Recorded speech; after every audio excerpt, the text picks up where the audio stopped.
route. Un enfant dont on est nous-mêmes, les parents, dans l'équilibre, nous avons des enfants équilibrés.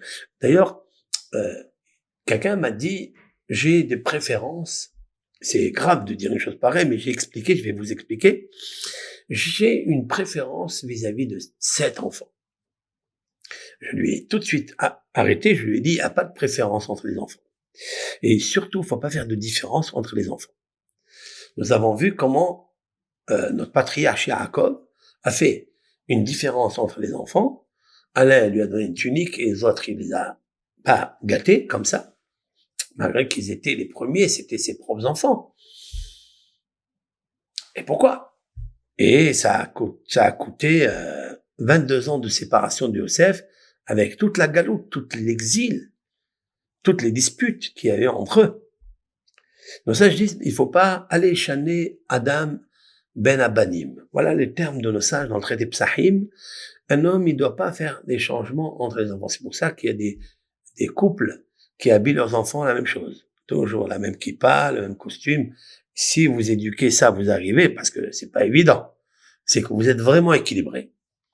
Si des enfants, ils vous écoutent dans ce domaine, de mettre le même vêtement, la même kippa, le même tzitzit, tous pareil, alors qu'il y a des petits, des grands, c'est que vous êtes vraiment des personnes très équilibrées. Je parle spirituellement, quoi. C'est que vous avez réussi, alors qu'un enfant n'aime pas ça du tout. Vous voyez? C'est ça, c'est magnifique. Et donc, il y a un code.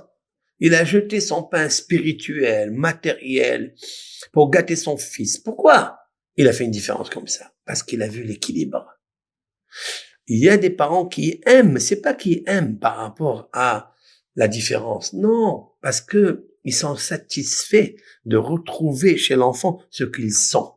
Alors des fois, ils sont pas satisfaits parce qu'ils trouvent chez l'enfant les mêmes carences, les mêmes défauts, le même mauvais caractère.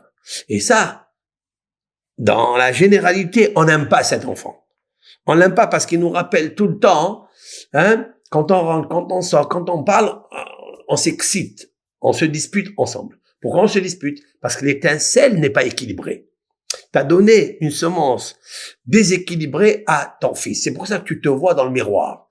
Des fois, l'enfant est un miroir de la mère, si c'est une fille ou c'est un garçon, peu importe, de la maman. Et elle est là, acharnée, à le surveiller. Est-ce que tu as fait la chambre? T'as pas fait la chambre? Parce que elle, quand elle était petite, elle n'a jamais fait la chambre.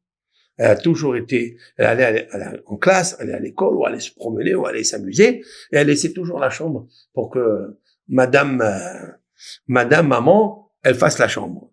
Et donc, la maman avec le fils, ou elle avec la fille, sont toujours en train de se frictionner, en train de se se disputer, quoi. Et ça, c'est d'où ça vient? Parce qu'en fait, on a le même caractère. En fait, en d'autres mots, on a le même déséquilibre qui n'a pas été réparé. Qui n'a pas été réparé. C'est la raison pour laquelle il faut jamais dire, t'as fait ta chambre. Est-ce que t'as ramassé ça? T'as pas mis les chaussures là? T'as pas mis ça, c'est pas bon du tout. Du tout.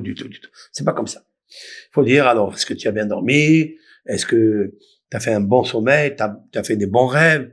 Et voilà, je te vois fatigué. Tiens, ce citron prends cette infusion, tisane, clou de girofle avec gingembre.